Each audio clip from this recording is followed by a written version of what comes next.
Assalamualaikum warahmatullahi wabarakatuh. Salam sejahtera untuk kita semua.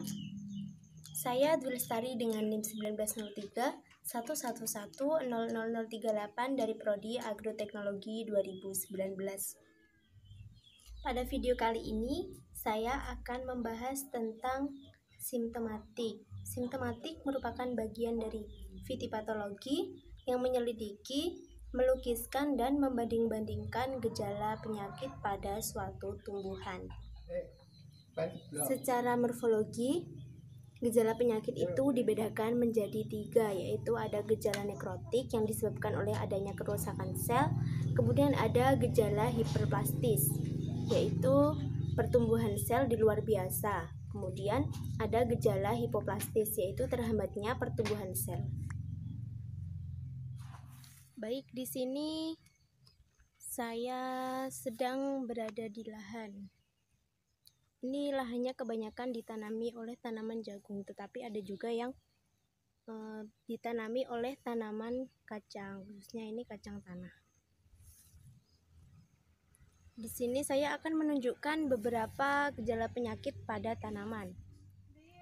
Ini merupakan jagung yang terkena penyakit bulai. Penyakit bulai ini merupakan penyakit utama pada tanaman jagung. Penyakit bulai ini disebabkan oleh jamur Perenus Cleospora maydis. Perkembangan pada penyakit bulai ini ditandai dengan jatuhnya spora pada permukaan tanaman jagung. Serangan penyakit bulai akan menimbulkan gejala yang berbeda-beda, tergantung pada usia tanaman. Misal tanaman itu berumur sekitar 0-3 minggu. Nah, gejala yang terlihat itu ada daun tanaman itu semakin menguning, kemudian meruncing dan kaku. Kemudian umur 3-5 minggu, daun jagung yang baru membuka ini biasanya juga ikut menguning. Pertumbuhan tanamannya melambat, tongkol hanya berbiji sedikit dan terkadang berbentuk tidak normal. Kemudian umur melebihi 5 minggu atau yang disebut fase generatif, gejala yang ditunjukkan berupa daun mengalami klorosis. Biasanya tanaman yang terserang pada fase ini cenderung aman atau tidak membahayakan, tetapi dapat menurunkan hasil panen hingga 30%. Oke, selanjutnya gejala penyakit yang terjadi pada tanaman, yaitu pada tanaman kacang.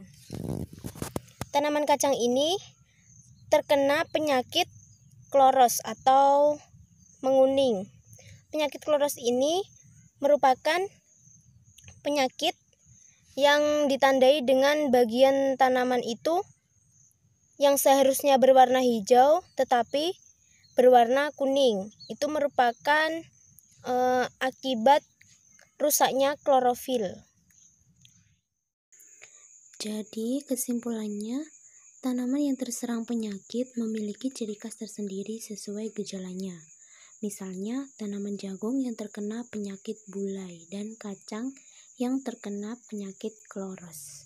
Untuk tanaman jagung yang terkena penyakit bulai, yang saya amati itu tingkat serangannya adalah rendah, yang mana pada satu tanaman jagung itu terdapat 8 helai daun, dan yang terkena serangan itu hanya 3 daun, jadinya tingkat serangan rendah. Sedangkan pada tanaman kacang itu tingkat serangan sedang. Sekian penjelasan dari saya mengenai simptomatik. Saya Dwi Lestari mengucapkan terima kasih. Wassalamualaikum warahmatullahi wabarakatuh.